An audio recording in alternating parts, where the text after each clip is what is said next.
तुमको मैं भेज दूंगा लिंक, जो भी रिकॉर्डिंग का लिंक होगा, ठीक है। चलिए, तो देखो सबसे पहले हम लोग बात करते हैं, स्क्रीन पे जो मैंने लिखा है ये दिख रहा है क्लियर? हाँ सर। ठीक है, सबसे पहले लिखा है मेटलर्जी। मेटलर्जी क्या होता है ना, तो इसमें मैंने लिखा है क्या, it is the science and technology employed to extract a metal economically on large scale from respective ores. तो हम लोग क्या करते हैं, ओर्स से मेरा मेटल एक्सट्रैक्ट करते हैं, ठीक है, और लार्ज स्केल पर एक्सट्रैक्ट करना है और इकोनॉमिकली एक्सट्रैक्ट करना है। ऐसा नहीं है कि जैसे मान लो कि कोई हमारे पास रॉक है, कोई चट्टान है जिसके अंदर हमें गोल्ड मिल रहा है। अब चट्टान के अंदर मान लीजिए हमको 100 किलो गोल्ड निकलेगा, ऐसा हमको बोला है कि चट्टान के अंदर हमको 100 किलो गोल्ड निकलने वाला है, और उस चट्टान में से मैंने 100 किलो गोल्ड निकालने के लिए मैंने पैसा इतना ज्यादा खर्च कर दिया। सपोज करो अभी प्रेजेंट सिचुएशन के अकॉर्डिंग बात करें तो गोल्ड प्राइस के अकॉर्डिंग 100 केजी गोल्ड कितने का आएगा, XYZ छोड़ो कितने का भी आता है, लगभग अभी तो 1 केजी गोल्ड लगभग 50 लाख का हो रखा है। तो 100 किलो गोल्ड निकालने के लिए मैंने सारे मेथड्स लगाए, जो भी मेथड हम लोग मेटलर्जी में पढ़ने वाले हैं, और मैंने इतना पैसा खर्च कर दिया कि जब मैं वापस उस गोल्ड को बेचने गया, मैंने 100 किलो गोल्ड एक्सट्रैक्ट किया था उससे, तो मुझे वापस उतना प्रॉफिट नहीं मिला, तो उसको हम लोग मेटलर्जी नहीं बोलेंगे, ठीक है। मेटलर्जी क्या होता है, इकोनॉमिकली हमें एक्सट्रैक्ट करना है लार्ज स्केल पर, उसको मेटलर्जी बोलते हैं। ऐसा नहीं कि कुछ भी करके बस मैंने उसमें से मेटल निकाल लिया और में से, नहीं, इकोनॉमिकली होना चाहिए, लार्ज स्केल पर होना चाहिए, उसकी जो साइंस होती है मेटल निकालने वाली, उसको हम लोग मेटलर्जी बोलते हैं, ठीक है। उसके बाद लिखा है मैंने मिनरल। मिनरल क्या होता है, compound in earth crust in which metal is present. अगर किसी को कहीं पर भी कुछ भी समझना है तो वो बोल दे compound in earth crust in which metal is present. तो अर्थ क्रस्ट में ऐसा कोई भी कंपाउंड जिसमें मेटल प्रेजेंट है वो क्या होता है, मिनरल। जैसे मान लो कोई रॉक है हमारे पास, उस रॉक के अंदर कॉपर है ना, तो मेटल प्रेजेंट है अर्थ क्रस्ट के अंदर, उस कंपाउंड में, उस रॉक में क्या है, कॉपर है, तो हम बोल देंगे वो कॉपर का मिनरल है। फिर एक लिखा है मैंने और क्या होता है, और में ये पहली चीज इट होगा, है ना, इट लिखना चाहिए इसको, तो इसको मैं इट लिख देता हूँ। एक सेकंड रुको, यहां पर आएगा it is the mineral.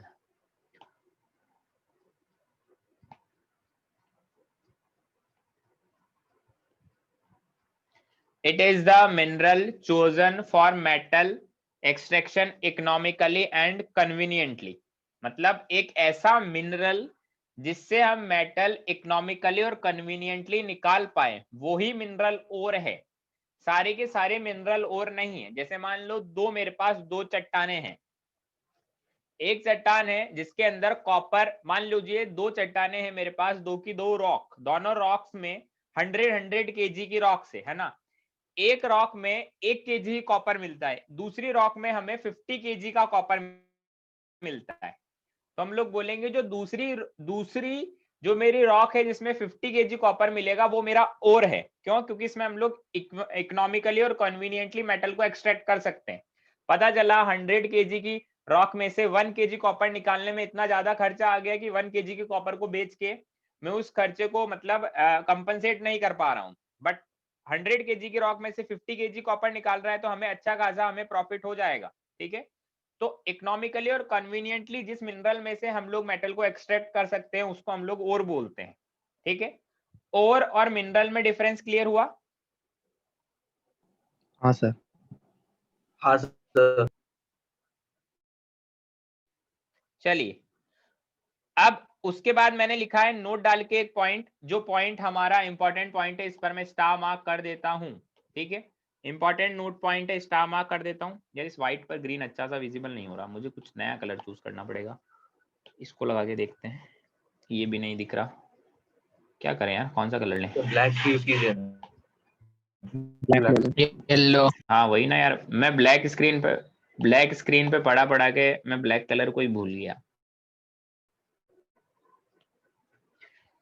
Note पे मैंने लिखा है every ore is a mineral but every mineral is not an ore. मतलब हर मिनरल मेरा ओर है बट हर ओर मेरा मिनरल नहीं है। मतलब बहुत सारी चट्टानें हैं जिसमें कॉपर है, बट हर चट्टान से मैं कॉपर इकोनॉमिकली एक्सट्रैक्ट नहीं कर सकता, जिससे इकोनॉमिकली एक्सट्रैक्ट करूंगा वही और है, बाकी सारी चट्टानें कॉपर का मिनरल तो है ही ना।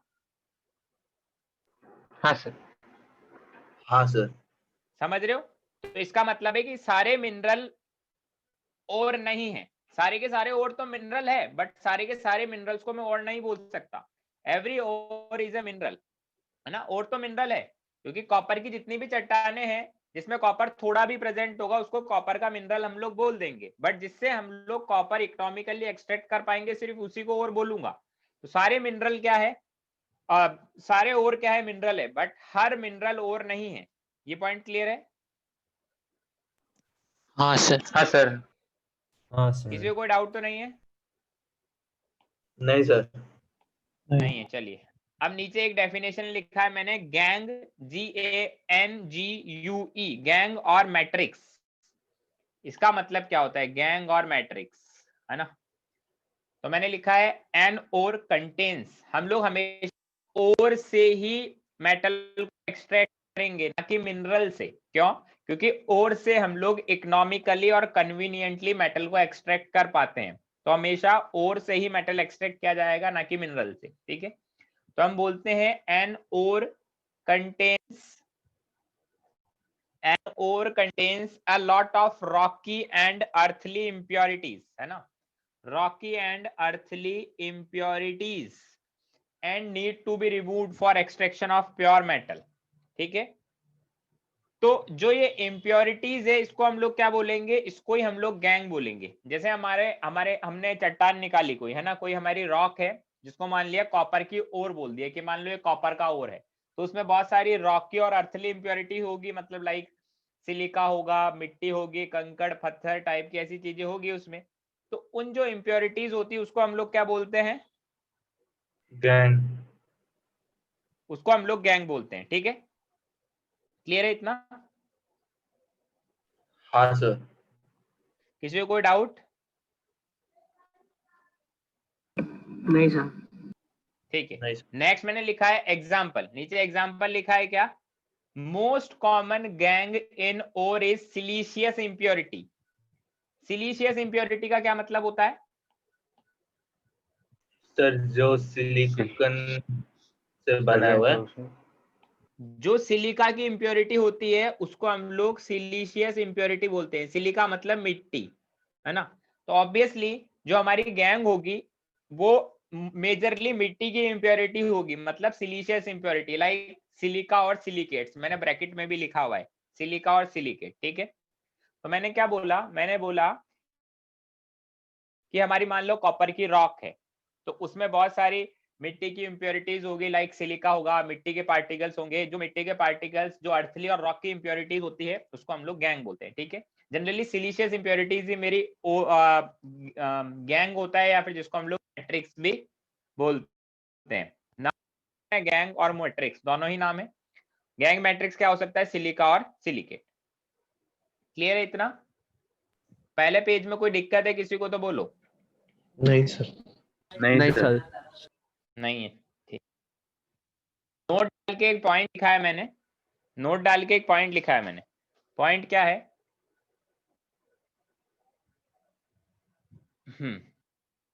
इन अर्थ क्रस्ट मोस्ट कॉमन या फिर अबंडेंट एलिमेंट इज ऑक्सीजन, है ना, ये ऑक्सीजन लिखा हुआ है। मोस्ट कॉमन या फिर most abundant element earth crust के अंदर ऑक्सीजन है। अब कोई ये नहीं बोलेगा सर एटमॉस्फेयर में तो ऑक्सीजन से ज्यादा नाइट्रोजन होता है। एटमॉस्फेयर की बात नहीं कर रहा हूं मैं, कहां की बात कर रहा हूं, अर्थ क्रस्ट की बात कर रहा हूं। अर्थ क्रस्ट में सबसे ज्यादा कौन सा एलिमेंट मिलता है, तो इन अर्थ क्रस्ट मोस्ट कॉमन या most abundant element is oxygen. अब मैंने देखो प्रायोरिटी में लिख रखे हैं, ऑक्सीजन भी लिखा हुआ है मोस्ट अबंडेंट, सेकंड अबंडेंट कौन है, सिलिकॉन। सिलिकॉन मतलब जो मिट्टी का पार्टिकल होता है वो। थर्ड है एल्यूमिनियम, फोर्थ है आयरन, ठीक है। और एल्यूमिनियम को हम लोग क्या बोलते हैं, मोस्ट अबंडेंट मेटल भी बोलते हैं, है ना। मेटल्स की बात करें तो मोस्ट अबंडेंट यही है। मेटल्स की बात करें अर्थ क्रस्ट में, तो अर्थ क्रस्ट में मोस्ट अबंडेंट मेटल कौन है, एल्यूमिनियम, ठीक है। और एलिमेंट्स की बात करें अर्थ क्रस्ट में तो सबसे ज्यादा abundant oxygen, then silicon, then aluminium, then iron. अभी हमारा चैप्टर स्टार्ट नहीं हुआ है, हम लोग जनरल बातें कर रहे हैं, ठीक है। अब हम लोग बात करते हैं ओर्स की, टाइप ऑफ ओर्स। ओर्स कितने टाइप का हो सकता है, ओर्स कितने टाइप का हो सकता है उसके बारे में बात करें। तो मैंने बोला कि मेरा ओर दो तरह का हो सकता है, कौन कौन सा, एक तो कंबाइंड ओर और एक नेटिव ओर। कंबाइंड ओर और नेटिव ओर में क्या डिफरेंस है, जैसे मान लो सपोज करो मैंने बोला कि मेरा और कंबाइंड ओर है, जैसे मान लो कॉपर का ओर है ना, कॉपर का ओर है, तो उसमें कॉपर कंबाइंड फॉर्म में, मतलब या तो कॉपर किसी हैलाइड की फॉर्म में होगा, like copper chloride, copper fluoride, copper iodide, या कॉपर ऑक्सीडाइज की फॉर्म में होगा, या सल्फ्यूराइज्ड ओर की फॉर्म में होगा, मतलब कॉपर का सल्फेट भी हो सकता है, कॉपर का कोई ऑक्साइड भी हो सकता है, कॉपर का फॉस्फेट भी हो सकता है। कंबाइंड का मतलब किसी एलिमेंट के साथ कंबाइंड फॉर्म में हो। नेटिव का मतलब क्या होता है कि वो कंबाइंड फॉर्म में नहीं है, वो ऐसा ही रखा हुआ है, किसी के साथ रिएक्शन नहीं किया है। तो उसमें मैंने लिखा है कौन कौन होते हैं नेटिव और कौन कौन होते हैं। एक तो होता है एयू, एक तो होता है एयू मतलब गोल्ड, देन लिखा है एजी, देन लिखा है पीटी, और इसके ब्रैकेट में लिखा है मैंने नोबल मेटल्स। इसका क्या मतलब है सर ये नोबल मेटल्स का क्या मतलब? रिएक्ट नहीं करता। बहुत कम होता है। रिएक्ट नहीं करेंगे, यस हाँ। रिएक्ट नहीं करेंगे। जैसे नोबल गैसेस होती है किसी से रिएक्ट नहीं करती, वैसे ही नोबल मेटल्स होते हैं, gold, silver, iron, sorry iron नहीं, प्लेटिनम। रिएक्ट नहीं करेंगे का मतलब ऐसा नहीं है कि कभी नहीं करेंगे, नहीं, कभी ना कभी तो कर लेंगे रिगरस कंडीशन में, बट सर जनरली नहीं करते हैं। हाँ तो ये डायरेक्टली हमें प्योर फॉर्म में मिल जाते हैं क्या ऐसे ये मेटल्स? नहीं नहीं नहीं, प्योर फॉर्म में इतनी आसानी से गोल्ड तुमको प्योर मिलने लग गया तो हम तो फिर जमीन खोद के सोना निकाल लेंगे। नहीं सर, मीन सिर्फ गैंग होगा ना तो उसमें।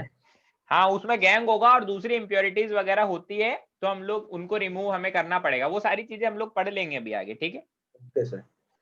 तो ये है ना, हमें एलिमेंटल फॉर्म में ही मिलता है, किसी के साथ कंबाइंड फॉर्म में नहीं मिल रहा। कंबाइंड फॉर्म में क्यों नहीं मिल रहा, क्योंकि ये तो नोबल मेटल है, नोबल मेटल है मतलब किसी के साथ रिएक्शन करेंगे ही नहीं। तो इसमें मैंने नीचे लिखा हुआ भी है, क्या क्या लिखा है, present in earth crust in elemental form. Elemental form में हमको मिलेगा, मतलब एलिमेंटल फॉर्म में मिलने का मतलब क्या है कि भाई ये इजीली किसी से रिएक्शन नहीं करेगा, एलिमेंटल फॉर्म में मिलने का मतलब ये है। अब कुछ कुछ और ऐसे होते हैं जो कंबाइंड फॉर्म में मिलते हैं, लाइक तीन उसके टाइप है, हैलाइड, ऑक्सीडाइज्ड और सल्फ्यूराइज्ड ओर। अब हैलाइड, ऑक्सीडाइज्ड और सल्फ्यूराइज्ड ओर क्या होते हैं उसके बारे में बात करते हैं।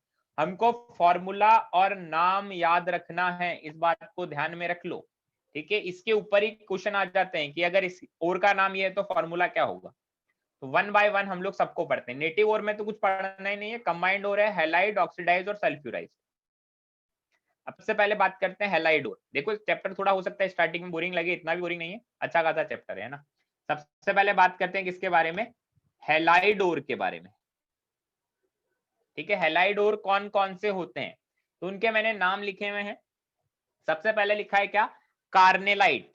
कार्नेलाइट का फॉर्मूला लिखा है KCl.MgCl2.6H2। तो इसका मतलब था कि वो हेलोजन के साथ रिएक्शन करेगा हैलाइड ओर। तो हेलोजन के साथ तो दो रिएक्शन कर रहे हैं, कौन कौन, एक तो हमारे को कर रहा है पोटेशियम भी और एक मैग्नीशियम भी। तो हम इसको किसका ओर समझे, हमें कैसे पता चलेगा ये किसका ओर है। तो मैंने नीचे लिखा हुआ भी है शुद्ध हिंदी में, तो वापस से उसको मैं हिंदी में ही लिख देता हूं, किसका ओर है ये, मैग्नीशियम का ओर है। पोटेशियम भी है इसमें, मैग्नीशियम भी है, तो हम बोलेंगे ये मैग्नीशियम का ओर है। दूसरा लिखा हुआ है सिल्वाइन। सिल्वाइन मतलब KCl। KCl क्या होता है, KCl पोटेशियम का ओर है जो हैलाइड फॉर्म में है। थर्ड लिखा है फ्लोरस्पार, ये किसका ओर है, कैल्शियम का ओर है फ्लोराइड की फॉर्म में, ठीक है। फोर्थ लिखा है क्रायोलाइट, ये एल्यूमिनियम का है, Na3Al(F6) की फॉर्म में रहता है, कॉम्प्लेक्स की फॉर्म में रहता है, लाइक ऐसा रहता है Al(F6) और बाहर रहता है Na3, ठीक है।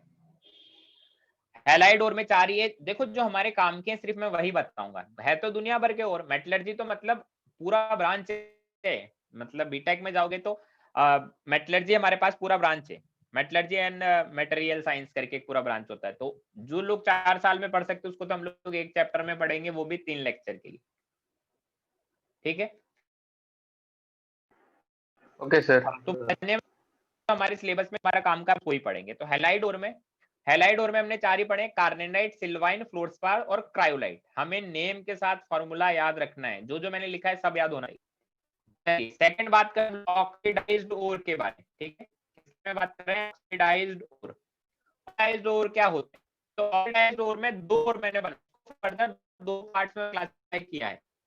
इसमें एक तो ऑक्साइड और एक ऑक्सी सॉल्ट और, ऑक्साइड और ऑक्सी सॉल्ट और। ऑक्साइड और देखो मैंने ऑक्साइड मतलब इसमें ऑक्साइड की फॉर्म मतलब ऑक्सीजन और 3 किट में लिखा है, कार्बोनेट में फॉस्फेट की फॉर्म इतना लिखा है सभी। बात करते हैं ऑक्साइड ओर में। ऑक्साइड ओर में बॉक्साइड, बॉक्स फॉर्मूला क्या फॉर्मूला होता है, वो भी मेटाइट। फॉर्मूला क्या होता है? Fe2O3। थर्ड लिखा है कैसेटराइट, टिन का ओर होता है, ऑक्साइड के फॉर्म में है SnO2। ऑक्सी सॉल्ट और में देखें तो 3 तरह के ऑक्सी सॉल्ट और हो सकते हैं, या तो कार्बोनेट नाम भी रहेगा। अरे भाई नाम फॉर्मूला सब याद रखना है, मतलब डायरेक्ट क्वेश्चन आएगा कि कैसेटराइट कौन सा है ना, 4 ऑप्शन देगा, तुम्हें पहचानना है। अगर तुम्हें याद होगा कैसेटराइट SnO2 होता है तो सिंपल +4, नहीं याद तो -1 या 0, ठीक है। तो एकदम याद रखना है, ये बात समझ लो, ठीक है।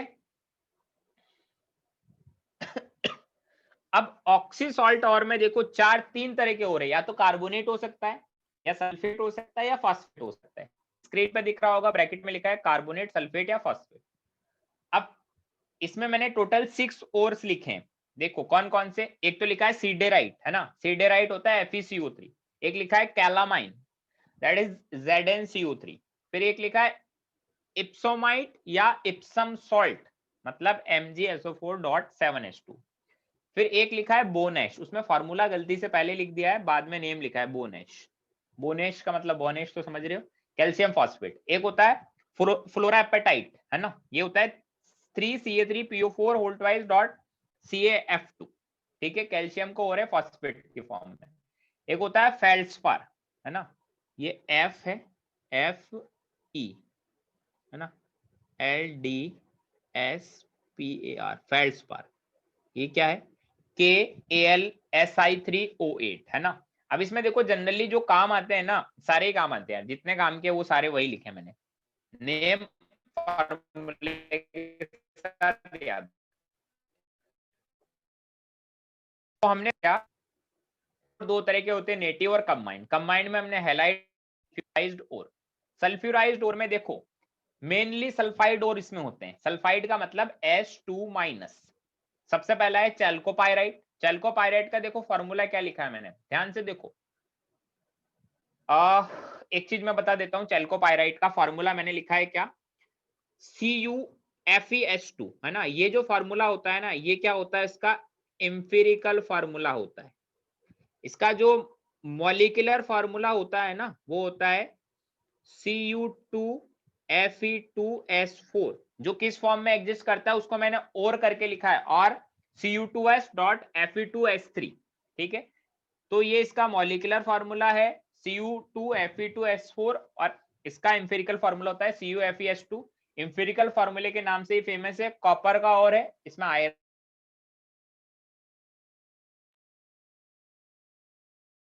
इज कॉपर का और, है ना। तो मॉलिक्यूलर फार्मूला किस फॉर्म में रहता है, Cu2S.Fe2S3 में रहता है, CuFeS2 एम्पिरिकल फार्मूला, ये सब याद रखना है। फिर हमने लिखा है copper glance, that is Cu2S, then silver glance, that is Ag2S, फिर सिनेबार HgS, फिर फिफ्थ है जिंक ब्लेंड ZnS। जो 5 इंपॉर्टेंट है सिर्फ वही लिखवाए हैं जो पूछे जाते हैं। इतनी बात समझ आती है? हाँ सर। हाँ सर। तो हमने ओर्स जितने हमको याद रखने हमारे सिलेबस में वो लिखे हैं। देखो कितने लिखे हैं हमने लिखे 4 हैलाइड से और 9 ऑक्साइड से 13 और 5 सल्फ्यूराइड से, टोटल लिखे हैं 18। बस 18 ओर्स विथ फार्मूला और नाम हमें याद रखने हैं। 18 है, बहुत ज्यादा नहीं है, इजीली हम लोग याद रख सकते हैं, ठीक है। तो बहुत ज्यादा घबराने की बात नहीं है, ठीक। उसके बाद नेक्स्ट हम लोग बात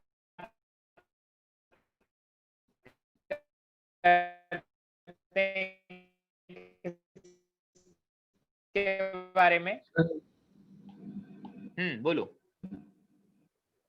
और कहाँ पर? चैल्कोपाइराइट के बाजू मतलब राइट में ना। और के देखो, बाद में और के बाद लिखा है, ये इस तरह से रिप्रेजेंट होता है। रुको एक सेकंड रुको, इसको हम लोग इस तरह से रिप्रेजेंट करते हैं, Cu2s dot FeS2O3 Fe2 sorry Fe2S3। This is molecular, लिखूं मॉलिक्यूलर फार्मूला को तो Cu2Fe4 लिख सकता हूँ, ठीक है। हाँ सर। अब हम लोग बात करते हैं principal ores of some important metal. अब इसका मतलब क्या है, इस हेडिंग का मतलब क्या है? इस हेडिंग का मतलब है कि हमारे पास अलग अलग मेटल्स की बहुत सारी ओर्स हमारे को होती है, बट उसकी प्रिंसिपल ओर कौन सी है, मतलब कि किससे हम लोग मेजरली उस मेटल को एक्सट्रैक्ट करते हैं। जैसे सबसे पहले मैंने लिखा है एल्यूमिनियम। एल्यूमिनियम की दो ओर मैंने लिखी है बॉक्साइट, तुम्हारी स्क्रीन पर दिख रही होगी, एक तो लिखी है बॉक्साइट, और एक को पहले भी बताया वो लिखा हुआ है AlOX, फिर OH होल में 3 - 2x, x की वैल्यू 0 से 1 हो सकती है, या फिर Al2O3 डॉट XH2O भी हम लोग इसको बोलते हैं, ठीक है। या फिर कोरेंडम है एक Al2O3, दो और होती है इसकी, पर जिसपे मैंने टिक मार्क किया हुआ है वो क्या है, इसकी प्रिंसिपल ओर है, तो वापस से टिक मार्क लगा देता हूं, ये प्रिंसिपल ओर है bauxite. Bauxite is principal ore of aluminium. अगर हमें कभी भी एल्यूमिनियम एक्सट्रैक्ट करना होगा तो हम लोग बॉक्साइट से ही एक्सट्रैक्ट करेंगे, ना कि कोरेंडम से। क्लियर है? हाँ सर, ठीक है। बोलो। चलिए देखो, चैप्टर अभी थोड़ा स्टार्टिंग में, देखो कहां तक, थोड़ा या टाइप ऑफ मेटेरियल से थोड़ा इजी हो जाएगा। अभी स्टार्टिंग में थोड़ा फैक्चुअल बातें हैं, तब ठीक है। मैंने तुम्हें पहले ही बताया था, शायद दोनों ही बैच में मैंने ये डायलॉग मारा था कि अगर मेटलर्जी पढ़ना है तो कलेजा मजबूत करके आना, मैंने बोला था ऐसी बात, है ना। तो अभी सुनते जाओ बस।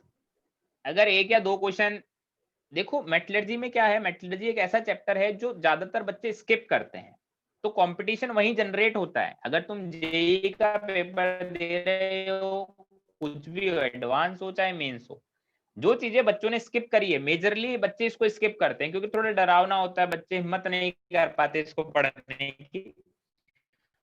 और वही चीज तुम पढ़ के उन एक या दो क्वेश्चन एक्स्ट्रा जो आए उनको अगर सही कर देते हो तो तुम्हारी रैंक काफी ज्यादा चेंज, रैंक 30,000 नंबर पर रैंक में 1000 से 1500 का डिफरेंस आता है, और 1000 से 1500 का डिफरेंस में तो काउंसलिंग में बहुत ज्यादा चेंज आ जाता है। तो ठीक है, तो किसी भी चैप्टर को लाइट नहीं लेना है। सेकंड है हमारे पास आयरन का ओर। आयरन के चार ओर होते हैं हमारे पास, तुमने नाम सुना होगा पहले भी, हेमेटाइट, मैग्नेटाइट का। तो एक हेमेटाइट होता है, एक मैग्नेटाइट होता है, एक होता है सीडेराइट, एक होता है आयरन पायराइट। चार ओर होते हैं। इसमें प्रिंसिपल कौन है? Principal is haematite. फॉर्मूला मैंने लिखा हुआ है, हेमेटाइट Fe2O3 होता है। मैग्नेटाइट में लिखा है Fe3O4 जो मिक्स्ड ऑक्साइड है। मतलब मिक्स्ड ऑक्साइड का मतलब ये इस फॉर्म में रहता है Fe2O3 डॉट FeO, दो ऑक्साइड है Fe2O3 डॉट FeO, है ना।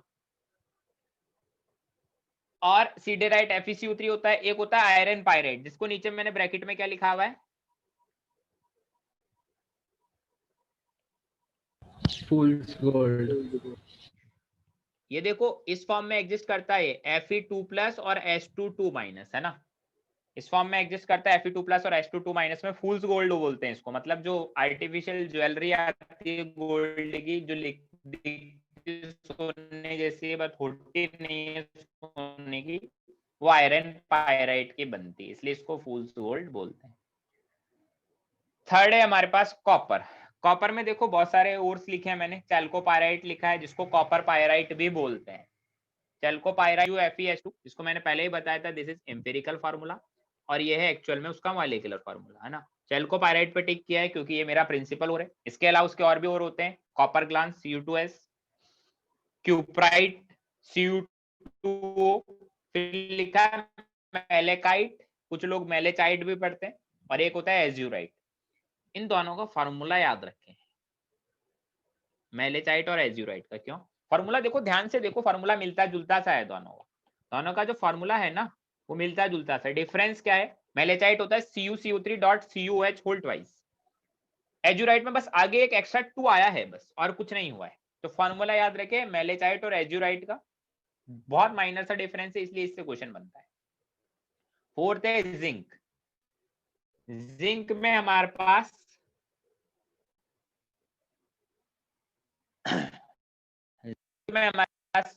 तीन और है, जिंक ब्लेंड या फिर इसको स्फेल्टराइट भी बोलते हैं, ZNS। एक होता है कैलेमाइन और एक होता है जिंकाइट। ठीक है, तो ऑब्वियसली हमने लिखा हुआ है, टिक मार्क किया है ऑलरेडी कि जिंक ब्लेंड मेरा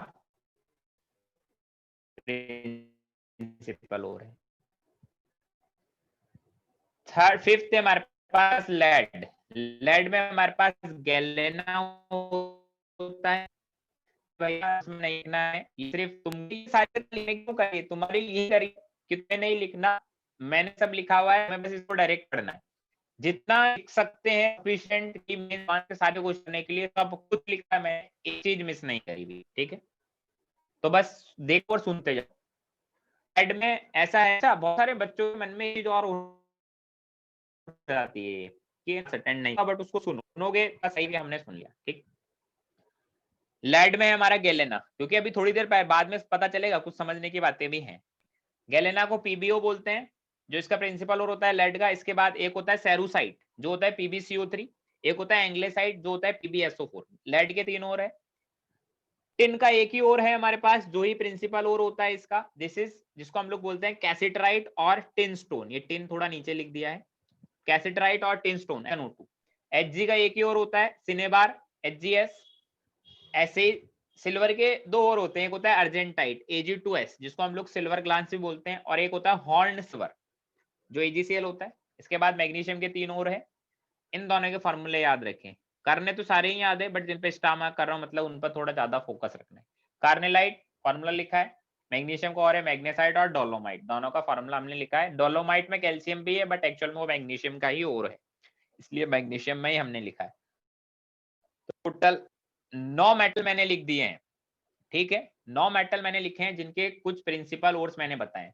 हम लोग किस किस की मेटलर्जी पढ़ेंगे, हम लोग एल्यूमिनियम की मेटलर्जी पढ़ेंगे, आयरन की पढ़ेंगे, कॉपर की पढ़ेंगे, जिंक की पढ़ेंगे, लेड की पढ़ेंगे, टिन की पढ़ेंगे और मैग्नीशियम की पढ़ेंगे।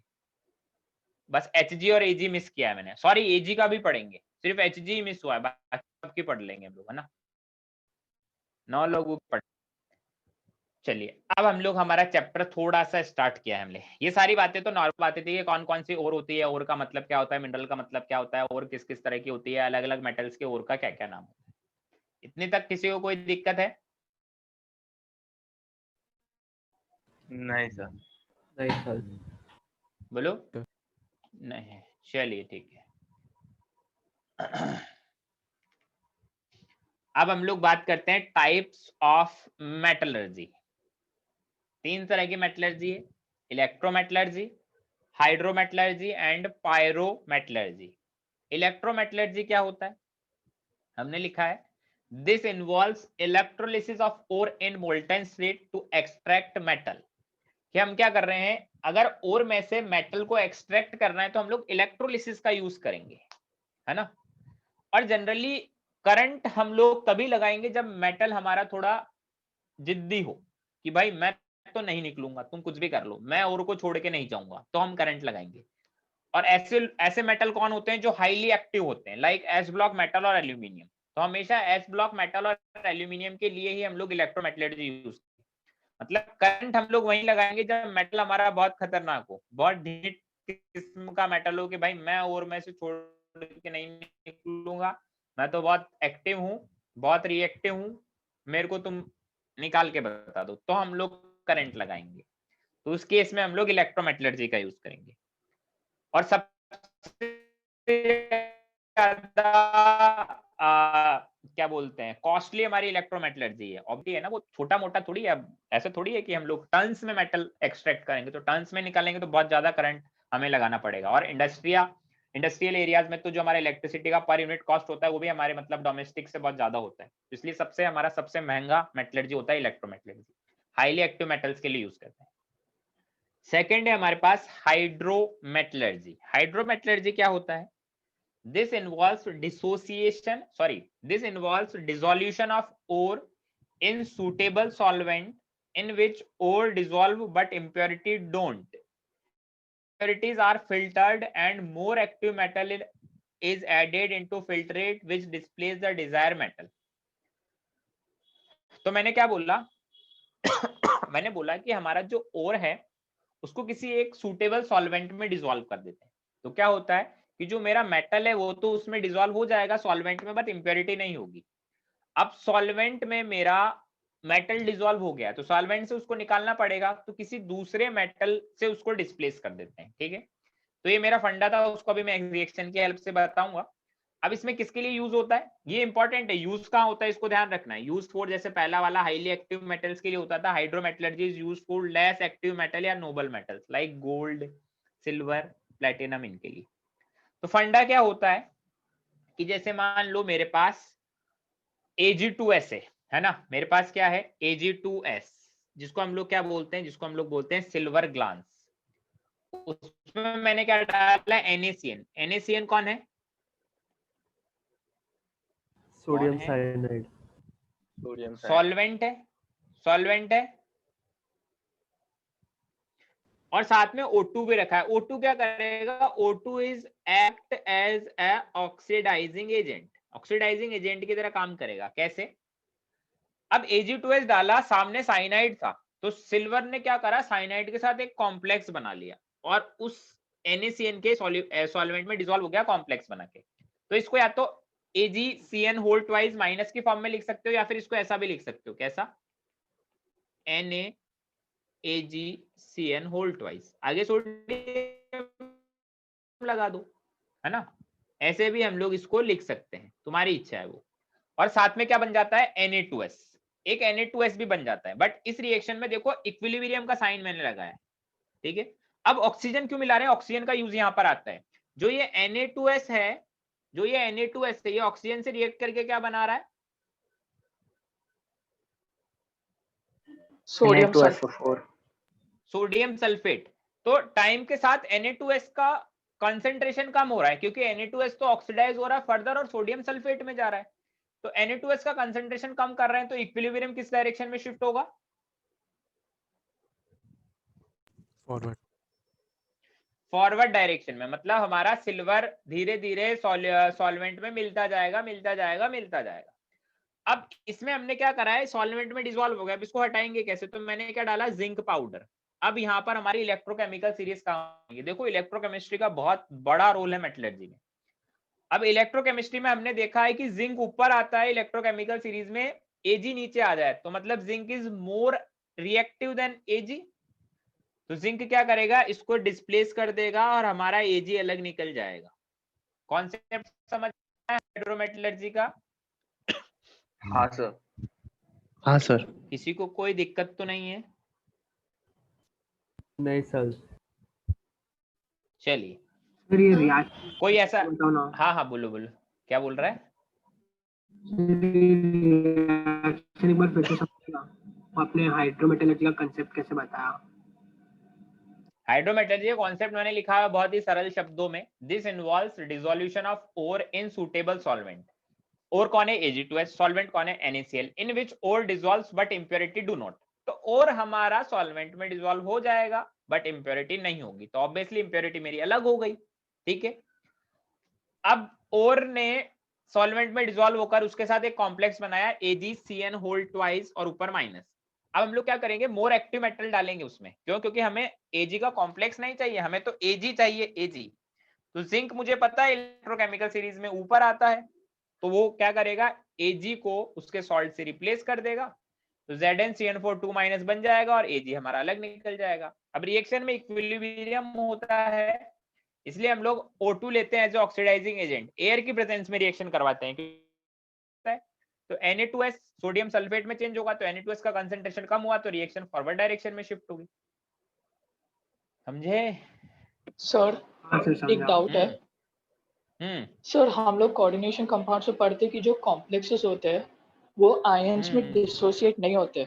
आई एग्री कि मतलब Zn का ज्यादा होता है इलेक्ट्रोकेमिकल सीरीज में, बट सर वो ये कॉम्प्लेक्स को कैसे तोड़ेगा? कॉम्प्लेक्स मतलब इसका मतलब ये है कि Zn मोर रिएक्टिव है, मतलब उसका कॉम्प्लेक्स बनाने का टेंडेंसी, उसका रिएक्शन करने का टेंडेंसी, हर टेंडेंसी उसका सिल्वर से ज्यादा है। तो वो क्या करेगा, उस साइनाइड को हटा देगा और साइनाइड के साथ खुद कॉम्प्लेक्स बना लेगा। ठीक है सर, ऐसा होगा, ठीक है। चलिए अब हमने देखो, हाँ एक इंपॉर्टेंट चीज मैंने लिखी है स्टार मार्क करके, क्या है वो, it is also called leaching और you can say leaching is the part of hydrometallurgy. मतलब हम लोग हाइड्रोमेटलर्जी को लीचिंग भी बोलते हैं, या फिर ऐसा भी बोल सकता हूँ हाइड्रोमेटलर्जी का एक सबसेट है लीचिंग, ठीक है। तो लीचिंग बहुत इंपॉर्टेंट वर्ड है मेटलर्जी के अंदर, उसको हमने याद रखना है, ठीक है। लीचिंग क्या होता है, लीचिंग हाइड्रोमेटलर्जी ही बोल सकते हैं, हाइड्रोमेटलर्जी एक तरह का लीचिंग ही है, या फिर लीचिंग एक तरह का हाइड्रोमेटलर्जी है, ठीक है। लीचिंग क्या होता है इसके बारे में भी हम लोग डिटेल में पढ़ेंगे थोड़ी देर बाद में। तो हमने इलेक्ट्रोमेटलर्जी पढ़ लिया, हाइड्रोमेटलर्जी पढ़ लिया। हम ये और जो है उसे क्यों डायरेक्टली रिएक्शन करके सिल्वर नहीं ऑब्टेन कर सकते हैं? मतलब कैसे होगा बताओ।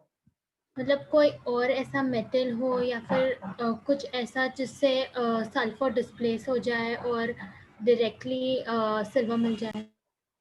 देखो है ना, एक चीज मैं तुम्हें बता देता हूँ जो मैं जनरली 11th क्लास के बच्चों को बताता हूँ, कि पहली चीज हम लोग वो चीज पढ़ रहे हैं जो सब कुछ हो रखा है, प्रैक्टिकली पॉसिबल है ना। अब जो तुम बातें कर रहे हो वो प्रैक्टिकली पॉसिबल नहीं है, ये सारी चीजें मतलब बड़े बड़े लोगों ने पहले ही बता दी कि ऐसा ऐसा करते हैं, तब हम इकोनॉमिकली एफिशिएंटली कन्वीनियंटली हम लोग सिल्वर को निकाल सकते हैं। हमने लैब में एक्सपेरिमेंट नहीं करना, मेटलर्जी में करने के लिए इस बात को ध्यान रखो। ऐसा मत सोचो कि तुम Ag2S का किसी से रिएक्शन कराओ और हमें Ag अलग से मिल जाए, हो सकता है ऐसा पॉसिबल हो, बट हमें लार्ज स्केल में करना है सब कुछ काम, ठीक है। और इकोनॉमिकली भी होना चाहिए, कन्वीनियंट भी होना चाहिए, हमें मार्केट में जाके उस सिल्वर को बेचना है तो हमें प्रॉफिट भी आना चाहिए, सारी चीजों को हमें दिमाग में रखना है, ठीक है। चलिए लास्ट हमारे पास है पायरोमेटलर्जी। पायरोमेटलर्जी क्या होता है, पायरो का मतलब ही होता है केमिस्ट्री में हीटिंग, पायरो का मतलब ही हीटिंग होता है केमिस्ट्री में। इसमें लिखा है it involves use of high temperature process like smelting. Smelting क्या होता है, ये तो हमने नया वर्ड सुन लिया। स्मेल्टिंग को हम लोग पढ़ेंगे इसी चैप्टर में बाद में, ठीक है। स्मेल्टिंग भी हम लोग पढ़ेंगे इस चैप्टर में बाद में। तो इसमें बस इतना याद रख लो कि हम लोग हाई टेम्परेचर प्रोसेस यूज करते हैं, बस इतना ही है। स्मेल्टिंग क्या होता है वो हम लोग इस चैप्टर में पढ़ लेंगे, किसके लिए यूज होता है वो याद रखना है, zinc, lead, tin, chromium, copper, manganese etcetera, ठीक है। तो देखो इस चैप्टर में हम लोग मेनली तीनों ही मेटलर्जी के बारे में पढ़ेंगे, कुछ पोर्शन इलेक्ट्रोमेटलर्जी का पढ़ेंगे, कुछ पोर्शन हाइड्रोमेटलर्जी का पढ़ेंगे, कुछ पोर्शन पायरोमेटलर्जी का पढ़ेंगे, ठीक है। अब चैप्टर का स्केलेटन मैंने शीट से ही लिया है, ये स्क्रीनशॉट हमारी जो मेटलर्जी की शीट है उसमें दिया है कि हम कैसे प्योर मेटल तक आते हैं। देखो स्टार्ट किया है यहाँ से स्टार्ट किया और यहाँ पर प्योर मेटल पहुंचे, इतने सारे प्रोसेसेस से हमें निकलना पड़ेगा तब हमको प्योर मेटल हमें मिलेगा। तो देखो एक बार मैं स्केलेटन समझा देता हूं क्या होता है।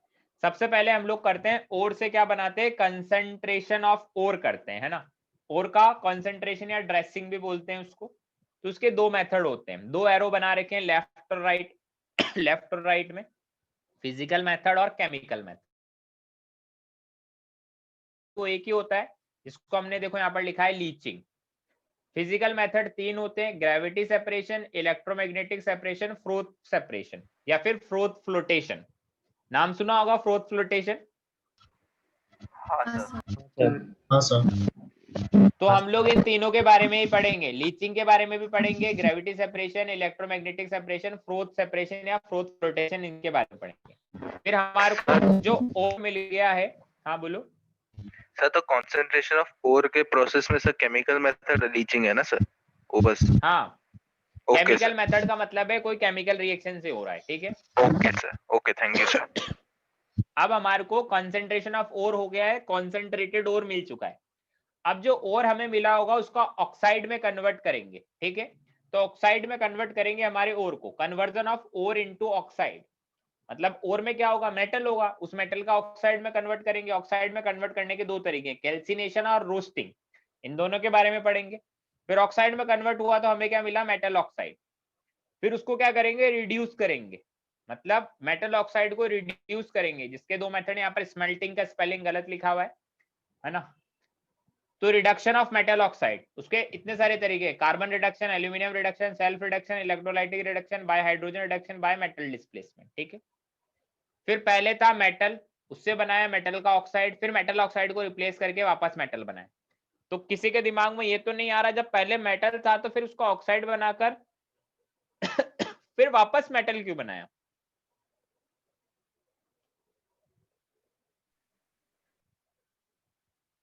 किसी के दिमाग में आ रहा है कि ये गड़बड़ी प्योर मेटल एक्सट्रैक्ट करने में आसानी होगी?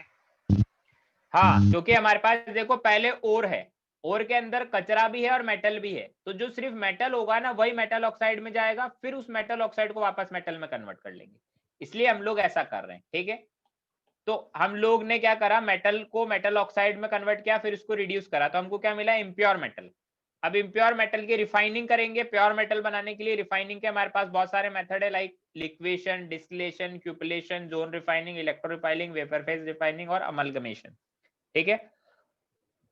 तो ये हमारे चैप्टर का पूरा एक बेसिक स्केलेटन है। ये सारी चीजें हम लोग जब पढ़ लेंगे तो हमारा चैप्टर खत्म हो जाएगा। सबसे पहले ओर होता है, उसका कंसंट्रेशन करते हैं, फिर उसको ऑक्साइड में कन्वर्ट करते हैं, फिर ऑक्साइड का रिडक्शन करते हैं, फिर इम्प्योर मेटल मिलता है, फिर उसकी रिफाइनिंग करते हैं, ठीक है।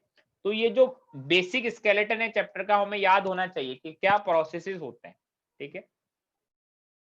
तो हम लोग देखो यहाँ पर लिखा हुआ भी है मैंने इस चीज को अलग से, कि 4 स्टेप्स इन्वॉल्व इन मेटलर्जी। पहला क्रशिंग एंड ग्राइंडिंग, जिसको हम लोग बोलते हैं पल्वराइजेशन भी बोलते हैं। कहां पर कर रहे हैं crushing and grinding? Ball mills are used, ball mills are used, ball mills या फिर स्टैम्प मिल होता है। मतलब क्रशिंग एंड ग्राइंडिंग का मतलब तो तुम लोग समझ ही रहे होंगे, मतलब वर्ड से समझ गए क्रशिंग और ग्राइंडिंग। हाँ सर।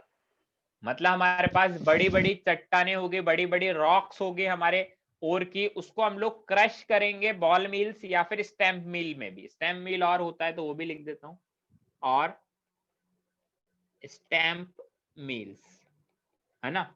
उसमें हम छोटे छोटे टुकड़े कर लेंगे, कितने छोटे करने हो अकॉर्डिंग टू हमारा जो भी हमारे पास अपरेटस है, जिस भी रिक्वायरमेंट के लिए चाहिए उसके अकॉर्डिंग हम लोग छोटे छोटे उसके टुकड़े कर लेंगे, ठीक है।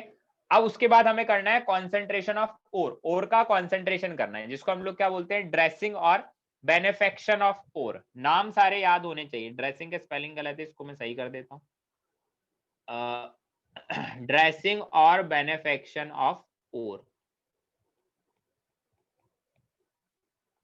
नाम सारे याद होने चाहिए। क्रशिंग, ग्राइंडिंग या उसको पल्वराइजेशन भी बोलते हैं, ठीक है। चलिए, और कंसंट्रेशन को हम लोग ड्रेसिंग या फिर बेनिफेक्शन भी बोलते हैं। फिर थर्ड स्टेप क्या है, extraction of metal from concentrated ore. हमें कॉन्सेंट्रेटेड ओर से मेटल को एक्सट्रैक्ट करना है। उसके दो तरीके हैं, क्या? दो तरीके नहीं, दो स्टेप हैं, स्टेप 1 देन स्टेप 2।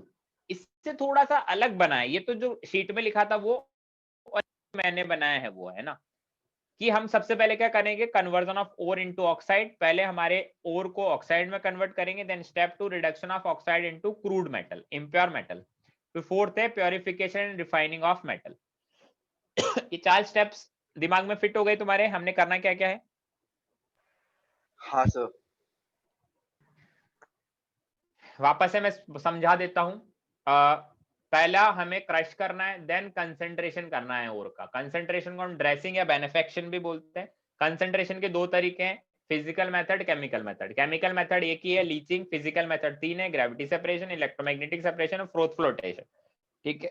फिर जो कॉन्सेंट्रेटेड ओर है उससे मेटल को एक्सट्रैक्ट करना है, इम्प्योर मेटल को। 2 स्टेप होंगे, पहले मेटल को ऑक्साइड में कन्वर्ट करो, देन ऑक्साइड को रिड्यूस करो, ठीक है, तो हमें इम्प्योर मेटल मिलेगा। Then purification and refining of metal करना है।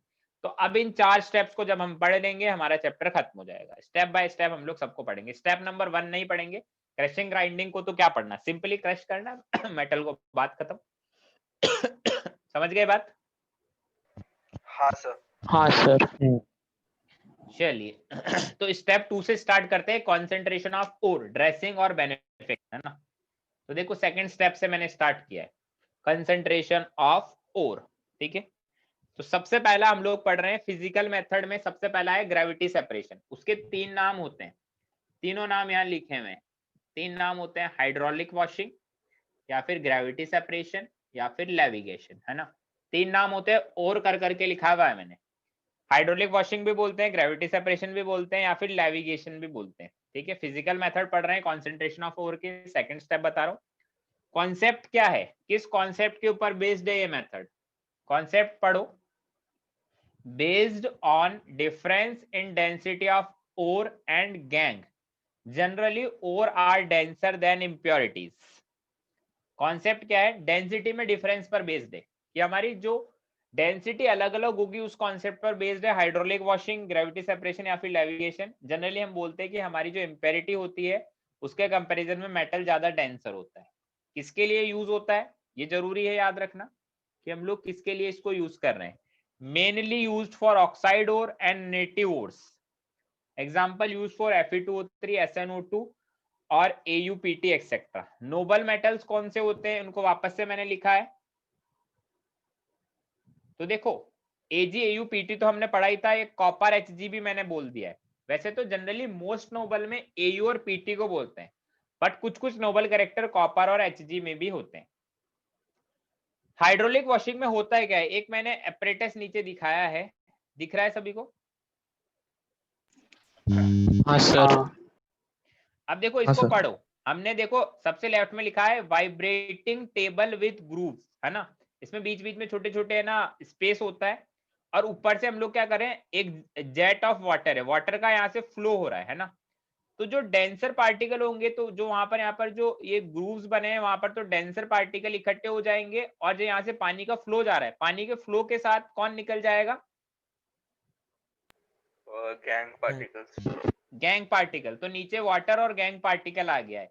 ये हमारा एक तरह से सिमेट्रिक डायग्राम है, किसका?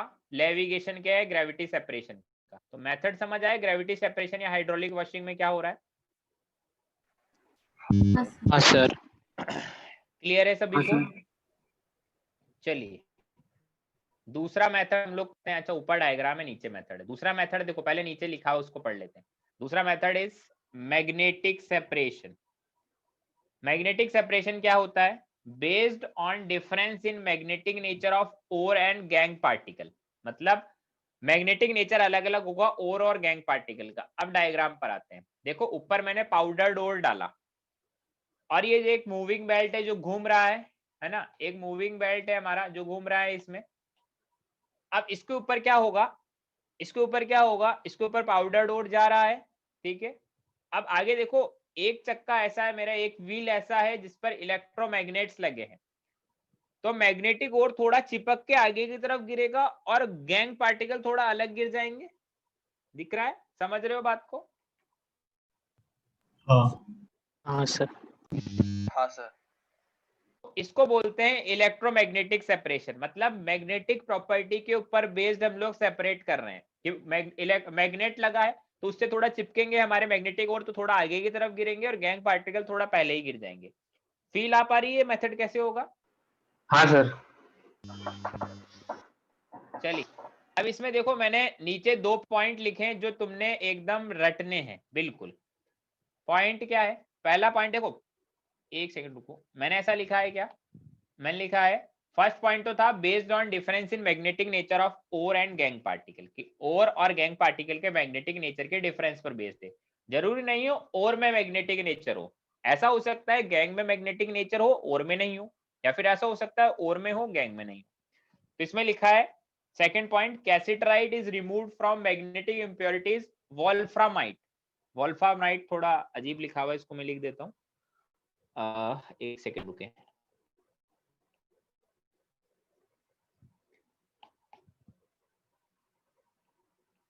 ये रहा वोल्फ्रामाइट।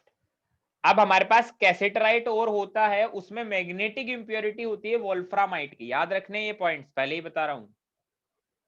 मतलब कैसेटराइट में मैग्नेटिक इंप्योरिटी नहीं होती, वोल्फ्रामाइट में होती है। वोल्फ्रामाइट क्या होता है? ये होता है FeWO4 और MnWO4, है ना। आयरन का टंगस्टेट और मैंगनीज का टंगस्टेट, ठीक है। सेकंड लिखा है मैंने मैग्नेटिक क्रोमाइट ओर। मैग्नेटिक क्रोमाइट ओर क्या होता है, FeCr2O4 is separated from non magnetic siliceous impurity. ठीक है, मैग्नेटिक ओर होता है FeCr2O4, उसमें सिलिशियस इम्प्योरिटी होती है जो कि नॉन मैग्नेटिक होता है, इसके लिए यूज कर सकते हैं। थर्ड लिखा है Fe3O4, एक मैग्नेटिक ओर है Fe3O4 जो हमने पढ़ा भी था, दिस इज मैग्नेटाइट, उसमें नॉन मैग्नेटिक इम्प्योरिटी होती है, उसके लिए यूज होता है। तो कहाँ कहाँ किस किस में यूज हो रहा है वो सब लिखना है, ये कैसेट्राइट वाला फंडार ये सब हमें पढ़ना है। समझ गए इतना? सर आपने वॉल्फ्रामाइट के बारे में क्या बताया? कुछ नहीं बताया, वॉल्फ्रामाइट का ये फार्मूला बताया, Fe2O4 प्लस MnW। सर मतलब वो है क्या? एक क्या नाम है एक, अब मुझे क्या पता ये नाम क्यों दिया, नाम है इसका, दोनों को मिला जुला के वॉल्फ्रामाइट बोल दिया। सर तो वॉल्फ्रामाइट इम्प्योरिटी है। हाँ, वॉल्फ्रामाइट कैसेट्राइट में इम्प्योरिटी है, लिखा तो है, ढंग से पढ़ो तो सही। Cassiterite is removed from magnetic impurity wolframite. अब सबसे इंपॉर्टेंट मेथड है हमारे पास कॉन्सेंट्रेशन ऑफ ओर में। अभी तक हम लोग सिर्फ फिजिकल मेथड पढ़ रहे हैं, मतलब कोई केमिकल रिएक्शन यूज नहीं है। थर्ड है फ्रोथ फ्लोटेशन प्रोसेस। यार बहुत ज्यादा मेहनत लग रही बोलने में, अभी लिख कम रहा हूँ बट बोल कंप्लीट ही रहा हूँ, तो जल्दी से गला बैठ रहा है। थर्ड है फ्रोथ फ्लोटेशन मेथड, है ना। फ्रोथ फ्लोटेशन मेथड का कॉन्सेप्ट क्या है? कॉन्सेप्ट है based on adsorption of ore in some suitable solvent, कि हमारा जो ओर होगा वो सूटेबल सॉल्वेंट में एड्सॉर्ब हो जाएगा। किसके लिए यूज करते हैं, ये बहुत बहुत बहुत इंपॉर्टेंट लाइन है कि फ्रोथ फ्लोटेशन कहाँ यूज होता है। Mainly used for sulphide ores. Sulphide ore में यूज होता है किस किस के लिए, CuFeS2 कॉपर का ओर है, PbS, ZnS, HgS। क्या होता है, इस एक डायग्राम मैंने दे रखा है, NCERT से मैंने लिया है स्क्रीनशॉट, उसके बारे में बाद में बात कर लेंगे, पहले कॉन्सेप्ट पढ़ लो। कॉन्सेप्ट देखो क्या है, कॉन्सेप्ट पढ़ लो, यहाँ नीचे लिखा है, ore is wetted preferentially by pine oil and forms froth in presence of compressed air. ठीक है, तो हम लोग क्या बोलेंगे कि जो हमारा ओर है वो तो क्या होगा, पाइन ऑयल के साथ फ्रोथ बना लेगा, बट जो मेरा इम्प्योरिटी है वो पाइन ऑयल के साथ फ्रोथ नहीं बना पाएगा। ठीक है, स्टार मार्क करके एक पॉइंट लिखा है, most metal sulphide are sparingly soluble in water but well wetted by organic oil like pine oil, और एक लिखा हुआ है कैंपर ऑयल। कि हम लोग क्या बोलते हैं, जनरली जो मेटल सल्फाइड होते हैं वो वाटर में स्प्रिंगली सॉल्युबल होते हैं, बट ऑर्गेनिक कोई भी ऑयल होगा तो उसमें अच्छे से डिसॉल्व हो जाएंगे। सेकंड पॉइंट है स्टार मार्क करके, impurities are wetted by water. Impurity किसमें डिसॉल्व होगी, वाटर में, और किसमें डिसॉल्व होगा, पाइन ऑयल में। इतनी बात क्लियर है? बोलो। हाँ सर।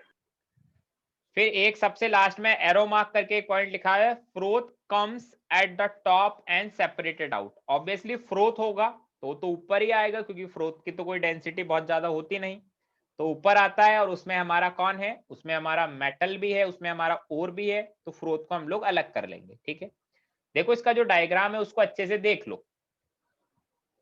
हम लोग क्या कर रहे हैं, ऊपर देखो एक रोटेटिंग पैडल लगाया हुआ है, हम लोग क्या करेंगे, शेक करेंगे हमारे ऑयल को, ताकि उसमें क्या हो, फ्रोथ बने। फ्रोथ बनेगा तो क्या होगा, फ्रोथ बनेगा तो हमारा जो भी मेटल होगा, ओर होगा, फ्रोथ के साथ अलग हो जाएगा, और हमारी इंप्योरिटीज वाटर में डिसॉल्व हो जाएगी। और सबसे नीचे एक enlarge view of air bubble दिया है, showing mineral particle attach to it. तो एक जो हमारा बबल बना है, मतलब जो फ्रूट के अंदर ऑब्वियसली बबल होंगे, तो बबल के चारों तरफ सरफेसेस पर हमारा और पार्टिकल चिपका हुआ है, वो हमें दिख रहा है। सिमेट्रिक डायग्राम है, एग्जैक्टली ऐसा नहीं होता, जरूरी नहीं है, सिमेट्रिक डायग्राम है।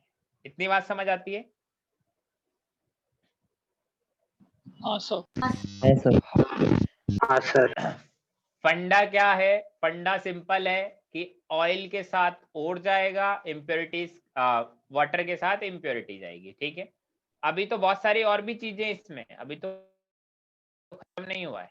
तो देखो सबसे ऊपर से शुरू करता हूं। इन दिस प्रोसेस वन और मोर केमिकल्स आर एडेड, और दूसरी चीजें भी ऐड करेंगे। पहला लिखा है फ्रोथर्स। फ्रोथर्स मतलब जो फ्रोथ बनाए, है ना, मतलब झाग बनाने वाले। तो इसमें लिखा है फ्रोथर कौन होते हैं, pine oil forms froth with sulphide ore. Pine oil या कैम्फर ऑयल या फिर और भी दूसरे ऑयल जो भी सूटेबल हो हमारे लिए वो मिला सकते हैं। सेकंड लिखा है स्टेबलाइजर। स्टेबलाइजर का मतलब कौन है? जो फ्रोथ को स्टेबल करे। ऐसा नहीं है कि हमारा फ्रोथ बना और 1 सेकंड में ही ब्रेक हो गया, ऐसा नहीं होना चाहिए। तो फ्रोथ को स्टेबल करने के लिए हमें कुछ ना कुछ तो मिलाना पड़ेगा। तो स्टेबलाइजर में क्या क्या है?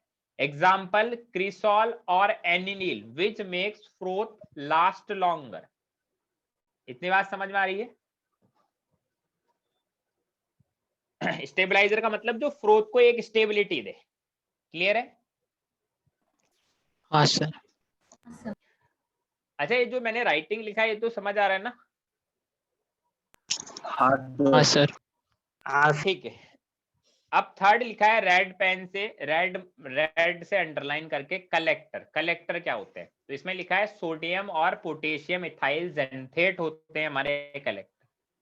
सोडियम या पोटेशियम इथाइल जेंथेट। तो यहाँ पर देखो ये मैंने एक बनाया है, कौन? This is sodium ethyl xanthate. Sodium ethyl xanthate. Xanthate क्या होते हैं? जो मैंने बना रखे हैं जेंथेट है ना। अब इसमें दो पार्ट होते हैं, एक तो हाइड्रोफोबिक पार्ट, एक हाइड्रोफिलिक पार्ट। हाइड्रोफोबिक और हाइड्रोफिलिक का मतलब समझते हैं? सर हाइड्रोफिलिक वाटर में डिसॉल्व हो जाता है। हाँ, और हाइड्रोफोबिक जो वाटर से दूर भाग रहा है वो। अब देखो इसका काम क्या है, इसमें नीचे स्टार मार्क करके लिखा हुआ है, ये वाला पॉइंट है ना, ये पढ़ना कि कलेक्टर एड्सॉर्ब सल्फाइड और and make it water repellent. Polar part connect, नाम दिया है ना कलेक्टर। कलेक्टर का काम क्या है वो हम बता रहे हैं, वही तो पढ़ रहे हैं। एड्सॉर्ब मतलब समझाइए ना सर एक बार। एब्जॉर्ब मतलब एक तरह से तुम एब्जॉर्ब भी समझो अभी के लिए। जो सरफेस पर एब्जॉर्ब करते हैं उनको एड्सॉर्ब बोलते हैं। कंप्लीटली एब्जॉर्ब नहीं कर रहा है, सिर्फ सरफेस तक ही एब्जॉर्ब किया तो उसको एड्सॉर्ब बोल रहे हैं। ठीक है सर? मतलब सिर्फ एक लेयर एब्जॉर्ब करना जैसा बोल सकते हैं। हाँ, मतलब एक तरह से अभी एब्जॉर्ब भी समझ लो, है ना। एड्सॉर्ब एब्जॉर्ब से थोड़ा अलग होता है, बट अभी के लिए एब्जॉर्ब मान लो। ठीक है ओके सर। सर वो कुछ बोल रहा है? हाइड्रोफोबिक क्या था सर? वो हाइड्रोफोबिक क्या था? हाइड्रोफोबिक जो वाटर को रिपेल करे वो हाइड्रोफोबिक होता है, और जो वाटर को अट्रैक्ट करे वो हाइड्रोफिलिक होता है। हाँ सर, समझा। अब मैंने लिखा है collector adsorb sulphide ore and makes it water repellent. Polar part connect with sulphide ore. ठीक है, तो हम बोलते हैं कि कलेक्टर का काम क्या होता है। कलेक्टर का काम होता है हमारी, अगर सल्फाइड ओर, वैसे तो सल्फाइड ओर वाटर में पार्शली सॉल्युबल है, स्पेरिंगली सॉल्युबल है, वो पाइन ऑयल में ही सॉल्युबल होगा। बट अगर उसका थोड़ा सा भी पार्ट होता है फाइबर का, वाटर में एब्जॉर्ब होता है, उससे वाटर रिपेलेंट आता है। कैसे आता है जिसमें लिखा है। तो देखो एक डायग्राम बनाऊं, वापस रब कर दूंगा तो ढंग से समझ लो, क्योंकि स्पेस नहीं है तो इधर मैं बनाऊंगा ना। देखो मैंने लिखा है polar part connect with sulphide ore. इसमें होता क्या है, जैसे मान लो करो ये तुम्हारा सल्फाइड ओर है ना। अब क्या होगा, इसका पोलर पार्ट, मतलब ये हाइड्रोफिलिक वाला पार्ट पोलर दिख रहा है क्योंकि यहाँ पर माइनस प्लस है। हाँ। तो हाइड्रोफिलिक वाला पार्ट आएगा, वो क्या होगा, सल्फाइड ओर से ऐसे कनेक्ट हो जाएगा। ठीक है, तो यहाँ पर ये पीछे कौन बचा, ये जो टेल रही है इस पर कौन रह गया, हाइड्रोफोबिक वाला पार्ट। तो अब हमारी सल्फाइड ओर के चारों तरफ एक तरह से है ना शील्ड की तरह काम कर रहा है हाइड्रोफोबिक पार्ट। अब अगर मेरा वाटर का मॉलिक्यूल आएगा तो हाइड्रोफोबिक पार्ट उसको रिपेल करके हमारे सल्फाइड ओर को क्या बना दिया, वाटर रिपेलेंट बना दिया। वैसे तो था ही water repellent, but partially soluble था। अब जितना भी था उसको भी वाटर रिपेलेंट बना दिया। अब वो सिर्फ इसमें सॉल्युबल होगा पाइन ऑयल में। समझ गए इसका मतलब? हाँ सर। चलिए अब नेक्स्ट ये वाला पॉइंट देखो, ये वाला क्या लिखा है, पोलर पार्ट और hydrophilic part of sodium ethyl xanthate connect with sulphide और हेल्प इन फॉर्मिंग फ्रोथ। ठीक है, ये तो हम पढ़ ही चुके हैं कि फॉर्मिंग फ्रोथ काम, फ्रोथ बनाने का काम आएगा, वाटर रिपेलेंट कर दिया है। देखो हमने फ्रोथर पढ़ लिया, फ्रोथर फ्रोथ बनाने का काम आएगा स्टेबलाइजर, फ्रोथ को स्टेबलाइज कराएगा। कलेक्टर का काम क्या होगा, हमारे सल्फाइड ओर को वाटर रिपेलेंट बनाना। अब डिप्रेसेंट और एक्टिवेटर्स, ये क्या होते हैं? डिप्रेसेंट और एक्टिवेटर, डिप्रेसेंट का मतलब किसी को डिप्रेस करेगा, एक्टिवेटर मतलब किसी को एक्टिवेट करेगा। बहुत खतरनाक थ्योरी, इसको अच्छे से समझो, है ना, डिप्रेसेंट और एक्टिवेटर। अब देखो क्या होता है इसमें, हमने लिखा कब यूज होता है, मैंने लिखा mainly used when impurities also sulfide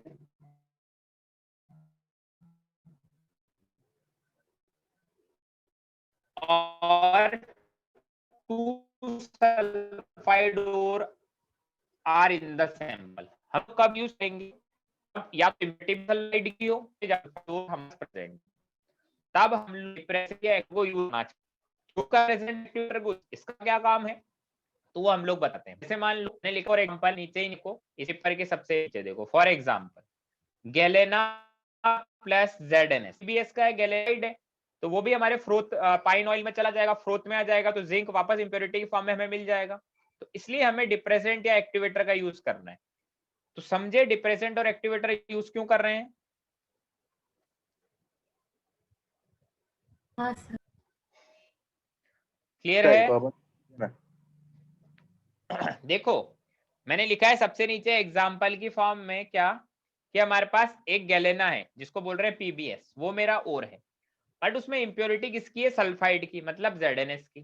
तो अभी तो हमने पढ़ा ही था कि जो सल्फाइड होते हैं वो तो पाइन ऑयल के साथ फ्रोथ में आ जाएंगे, और हमारी इंप्योरिटी भी सल्फाइड की है तो वो भी फ्रोथ में आ जाएगी। तो फिर हमारे पास मतलब ही क्या रहा है इसमें प्रोसेस का।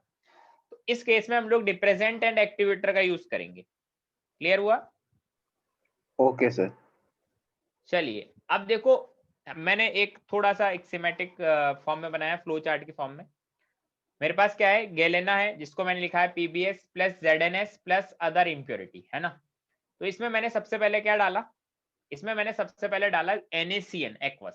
वो क्या है, वो मेरा डिप्रेसेंट है। डिप्रेसेंट का काम क्या है, एक साइड में एरो बना के लिखा हुआ है NaCN depresses ZNS to form froth. ये क्या करेगा, उसको डिप्रेस करेगा ZNS को, क्योंकि वो तो इंप्योरिटी था, वो क्या था, वो इंप्योरिटी था, तो उसको फ्रोथ बनाने नहीं देगा, उसको डिप्रेस करेगा। ठीक है, फिर साथ में मैंने डाला सोडियम कार्बोनेट एक्वस। उसका क्या काम होता है, use to maintain basic medium, basic medium के लिए डालते हैं। प्लस पाइन ऑयल लिखा है प्लस अदर, अदर का मतलब वो सब स्टेबलाइजर वगैरह वो सब डालें। तो हमें क्या मिलेगा, हमें मिलेगा एक तो PBS। PBS कहां से मिला है, मैंने लिखा है it form froth with pine oil, है ना। और एक देखो ये मेरे को मिल गया Na2ZnCl4CN4 एक्वस। अब मैंने NaCN डाला था एक डिप्रेसेंट, NaCN के साथ हमारे जिंक ने क्या बना लिया, बताओ। हमारे जिंक ने, ZNS ने NaCN के साथ क्या बना लिया, कॉम्प्लेक्स। तो अब हमारा जो डिप्रेसेंट था उसने हमारे जो सल्फाइड था ZNS, उसको अब सल्फाइड में रहने दिया या फिर कॉम्प्लेक्स में कन्वर्ट कर दिया, कॉम्प्लेक्स में कन्वर्ट किया। उसको तो कॉम्प्लेक्स में कन्वर्ट कर दिया, मतलब हमारे पास सल्फाइड बचा ही नहीं। अब हमारे पास सल्फाइड की फॉर्म में सिर्फ कौन है, PBS। और उस PBS का हम लोग फ्रोथ फ्लोटेशन मेथड से निकाल सकते हैं, PBS को अलग से उसका कॉन्सेंट्रेशन कर सकते हैं। ठीक है, अब हम लोग इसमें वापस से एक एक्टिवेटर मिलाते हैं। क्या मिलाया, कॉपर सल्फेट। कॉपर सल्फेट मिलाया, वो एक्टिवेटर की तरह काम करेगा। कॉपर सल्फेट क्या करेगा, अब वापस से हमें ZNS दे देगा। कॉपर सल्फेट में क्या करा, कॉपर ने अपना क्या बना लिया, कॉपर ने अपना खुद का कॉम्प्लेक्स बना लिया, और ZNS हमें वापस से मिल गया है। Now it is removed. तो ZNS जो हमारा था, जिंक है उसमें भी, उसको हम वेस्ट नहीं जाने दे सकते, तो वापस से हमने हमारा जिंक निकाल लिया यहाँ से। तो डिप्रेसेंट क्या करेगा, पहले इसको डिप्रेस करेगा, फ्रोथ नहीं बनाने देगा, फिर एक्टिवेटर डालेंगे, मतलब जो हमारा इंप्योरिटी था उसको वापस एज इट इज हमने साइड में निकाल के अलग कर लिया। समझ गए फ्रोथ फ्लोटेशन?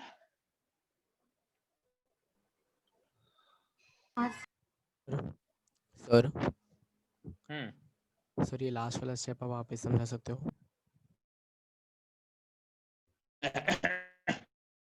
सर ये CuSO4 CuSO4 ऐड किया है मैंने एक्टिवेटर। क्यों ऐड किया है? क्योंकि हमारे को हमें अपना जिंक वापस चाहिए, क्योंकि जिंक तो हमारा इम्प्योरिटी था बट एक्चुअल में उसमें जिंक सॉलिड भी तो है, जिंक मेटल भी तो है, तो उसको हम लोग वापस जिंक सल्फाइड बनाएंगे। जिंक सल्फाइड क्यों बनाएंगे? जिंक सल्फाइड क्यों बनाएंगे? क्योंकि हमने पहले लेड सल्फाइड को तो हमने फ्रोथ बना के अलग से निकाल दिया है, हमको जिंक भी चाहिए, तो हम उसमें एक्टिवेटर डालेंगे। एक्टिवेटर क्या करेगा? हमें जिंक सल्फाइड वापस बना देगा। अब जिंक सल्फाइड को वापस तुम पाइन ऑयल में डिसॉल्व कर लो और उसको फ्रोथ बना के उसको जिंक की फॉर्म में अलग कर लो। तो एक्टिवेटर अब उसको एक्टिवेट करेगा फ्रोथ बनाने के लिए। डिप्रेसेंट ने पहले डिप्रेस किया था क्योंकि हमने बोला पहले लेड निकाल लो।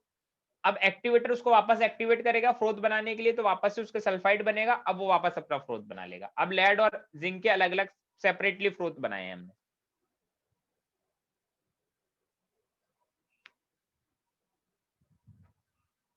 बोलो, कुछ तो बोलो सर। ओके। फाइनल है concentration final method leaching. Leaching क्या है? लीचिंग केमिकल मेथड है, ठीक है। लीचिंग हमारा केमिकल मेथड है, ठीक है। लीचिंग ये बहुत बड़ा है, मेरा तो गला तक गया, ठीक है। पढ़ाते हैं लीचिंग क्या है। लीचिंग वही है जो अभी हमने हाइड्रोमेटलर्जी पढ़ी थी। हाइड्रोमेटलर्जी में क्या पढ़ा था कि किसी सुटेबल सॉल्वेंट में पहले डिसॉल्व कर देते हैं, फिर किसी एक्टिव मेटल के साथ डिस्प्लेस कर देते हैं, यही पढ़ा था। हाँ सर। चलिए तो देखो इसमें पहला पॉइंट लिखा है based on ability of ore to be soluble in suitable solvent while impurities are insoluble, ठीक है, ये चीज हमने पढ़ी थी। सेकंड पॉइंट लिखा है it is also called hydrometallurgy. Yes, हमने पढ़ी है ये चीज भी कि हाइड्रोमेटलर्जी भी होता है। Third, used for extraction of silver gold from there native और कंबाइंड ओर। जनरली तो नेटिव ओर ही होता है बट कभी कंबाइंड में मिल गया तो उसके लिए भी हम लोग यूज कर सकते हैं। Also used in bears process, है ना, ये बेयर लिखा है ना, इसको ढंग से लिख देता हूं मैं, क्या है ये, बेयर की स्पेलिंग भी एक्चुअल में गलती लिखी है। जिसमें बेयर होता है उसकी स्पेलिंग थोड़ी अलग होती है, ऐसी होती है BAEYERS। used in Bayer's process for concentration of red bauxite and next arrow dark mark करके लिखा है also used for low grade ores of copper cuprite बोलते हैं इसको, Cu2। लो ग्रेड और का मतलब क्या है? लो ग्रेड और का मतलब सर उसमें कंसंट्रेशन ज्यादा, बहुत कम कंसंट्रेशन में। हाँ, लो ग्रेड और का मतलब हमारी चट्टान बहुत बड़ी है बट उसमें कॉपर बहुत थोड़ा सा है, कॉपर का अमाउंट कम निकले उसको बोलते हैं लो ग्रेड और मतलब क्यूप्राइट Cu2। कॉपर की लो ग्रेड और है क्यूप्राइट Cu2। तो तीन लोग कर सकते हैं सिल्वर गोल्ड के लिए, बेयर्स प्रोसेस मतलब रेड बॉक्साइड के लिए, और लो ग्रेड और मतलब लाइक कॉपर Cu2 के लिए। अब इसमें सबसे पहले हम लोग सिल्वर गोल्ड वाला बात करते हैं ना, जिसको हम लोग बोलते हैं MacArthur Forrest process. MacArthur Forrest process important है, स्टार मार्क कर देता हूं, अच्छे से समझो इसको। मैक आर्थर फॉरेस्ट प्रोसेस को, इसमें क्या होता है, पहले ब्रैकेट में लिखा है एक्सट्रैक्शन, क्या लिखा है, extraction of Ag and Au from its native ore. हमारे पास नेटिव ओर है, Ag या Au का कंबाइंड फॉर्म में नहीं है, उसमें से इसको एक्सट्रैक्ट करेंगे। सिर्फ वही है जो हमने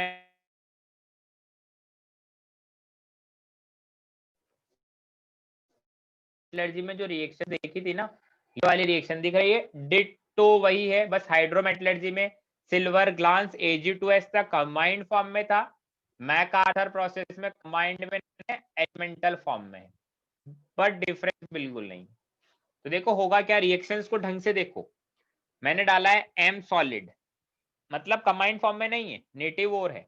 M का मतलब क्या है, नीचे लिखा है Ag एंड Au, साथ में सूटेबल सॉल्वेंट NaCN या KCN एक्वस कोई भी चलेगा। एक सेकेंड,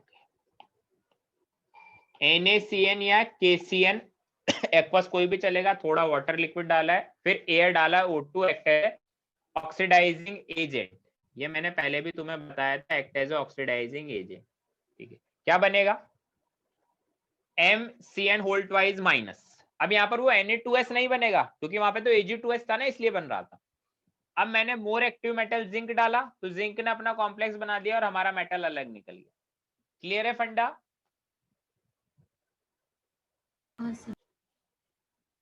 किसी को डाउट है? कंबाइंड और मैकआर्थर प्रोसेस कोई डाउट है? नहीं सर। नहीं है।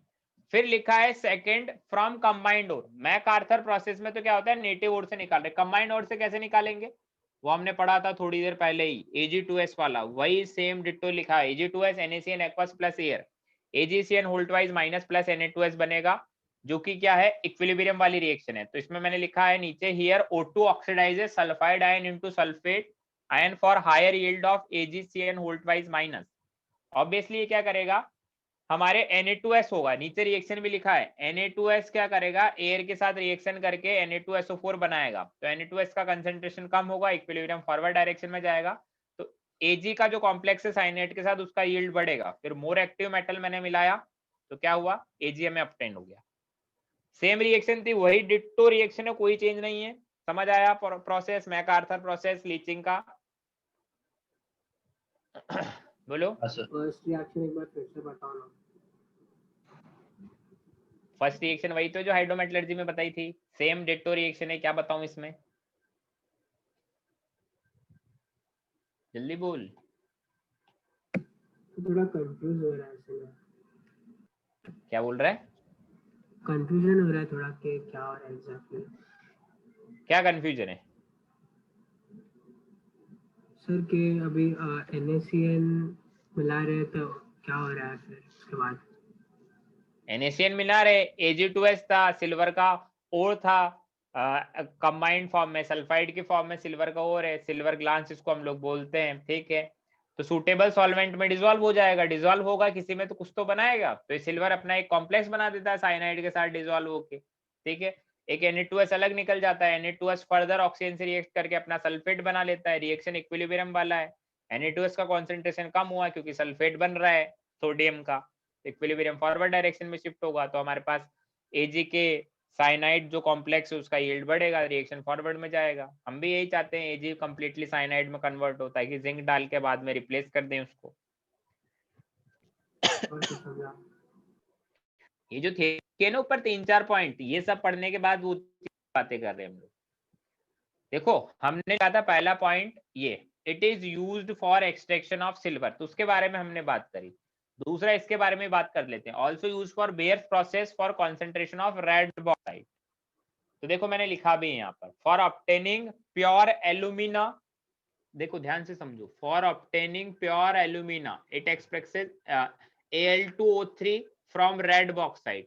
एल्यूमिना का मतलब क्या होता है, Al2O3, Al2O3 हमारा एल्यूमिना है। वो ये मत समझ लेना एल्यूमिनियम को एल्यूमिना बोल रहे हैं, नहीं, Al2O3।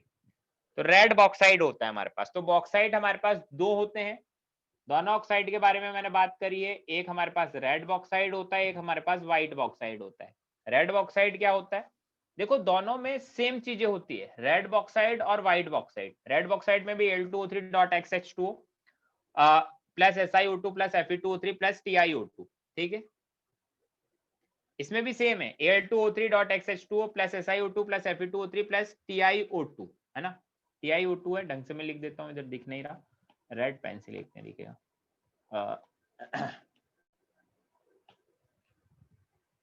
ये रहा, दोनों में सेम चीज है। बट रेड बॉक्साइड में क्या है, Fe2O3 present in large amount, in white bauxite SiO2 present in large amount.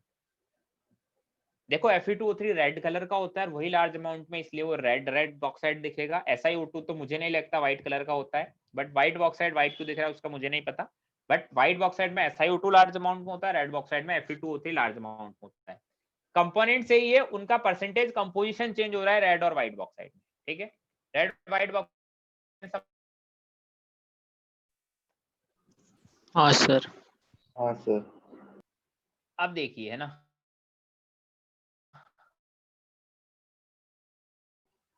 तक पढ़ाऊंगा बस, फिर छोड़ दूंगा, है ना। बेयर्स प्रोसेस क्या है, बेयर्स प्रोसेस इंपॉर्टेंट है, इंपॉर्टेंट मार्क कर रहा हूं मैं, इसको अच्छे से पढ़े। रेड कलर के पेन से मैं इंपॉर्टेंट लिख देता हूँ ना। बेयर्स प्रोसेस क्या होता है, रेड बॉक्साइड से हम लोग प्योर एल्यूमिना निकाल रहे हैं। रेड बॉक्साइड में देखो होता क्या क्या है, Al2O3, SiO2, Fe2O3 और TiO2 होता है ना। अब सबका नेचर लिखा है सारे ऑक्साइड का। Al2O3 एम्फोटेरिक ऑक्साइड होता है, SiO2 एसिडिक होता है, Fe2O3 TiO2 बेसिक ऑक्साइड होते हैं। कैसे होते हैं तुमने केमिकल बॉन्डिंग में पढ़ा ही होगा, कौन से ऑक्साइड बेसिक होते हैं, कौन से एसिडिक होते हैं, कौन से क्या। अब देखो मैंने इसमें क्या डाला है, powdered ore is digested in NaOH। NaOH लिखा हुआ है, इसको अच्छे से मैं लिख देता हूँ, शायद तुम्हें अच्छे से दिख नहीं रहा होगा। Powdered ore is digested in NaOH, तो इसका मतलब क्या है, ये थोड़ा लैंग्वेज खतरनाक है। इसका मतलब है कि इस पूरी जो पाउडर्ड ओर है रेड ऑक्साइड, उसमें मैंने क्या डाला है, NaOH डाला है। तो NaOH खुद क्या है, खुद क्या है NaOH? बेस है। बेस है। बेस है तो वो एम्फोटेरिक और बेसिक ऑक्साइड से रिएक्शन कर लेगा, सॉरी वो एम्फोटेरिक और एसिडिक ऑक्साइड से रिएक्शन कर लेगा, है ना। और बेसिक ऑक्साइड से रिएक्शन नहीं करेगा, मतलब ये रेड मड अलग निकल जाएगी क्योंकि ये खुद बेसिक है, ये तो NaOH से रिएक्शन करेंगे नहीं। और एक फिल्ट्रेट अलग मिल जाएगा, मतलब NaAlO2 का और Na2SiO3 का, क्योंकि ये एम्फोटेरिक और एसिडिक थे, इसने NaOH से रिएक्शन कर लिया। हम देखो लीचिंग में ये पढ़ रहे हैं, लीचिंग में क्यों पढ़ रहे हैं, लीचिंग का मतलब होता है एक सूटेबल सॉल्वेंट मिलाओ जिसमें ये डिसॉल्व हो जाए। तो सूटेबल सॉल्वेंट हमने NaOH मिलाया जिसमें हमारा मेन एल्यूमिनियम डिसॉल्व हो गया, साथ में SiO2 भी आ गया। अभी SiO2 को भी हम लोग हटाएंगे। रेड मड अलग निकल गया। रेड क्यों बोल रहे हैं, क्योंकि आयरन उसमें Fe2O3 रेड कलर का होता है। देखो रिएक्शन भी लिखा है, Al2O3 NaOH से रिएक्शन करके NaAlO2 एक्वस बनाता है और SiO2 NaOH से रिएक्शन करके Na2SiO3 एक्वस बनाता है। इतनी बात समझ आ रही है? हाँ सर। अब हमें क्या करना है, नाउ जो हमारा फिल्ट्रेट था, फिल्ट्रेट कौन था, फिल्ट्रेट में एक तो सोडियम मेटा एल्यूमिनेट है प्लस Na2SiO3 है, ये दोनों चीजें हैं फिल्ट्रेट में। हमें प्योर एल्यूमिना चाहिए, उसमें क्या मिलाया, plus large amount of H2O plus CO2 gas,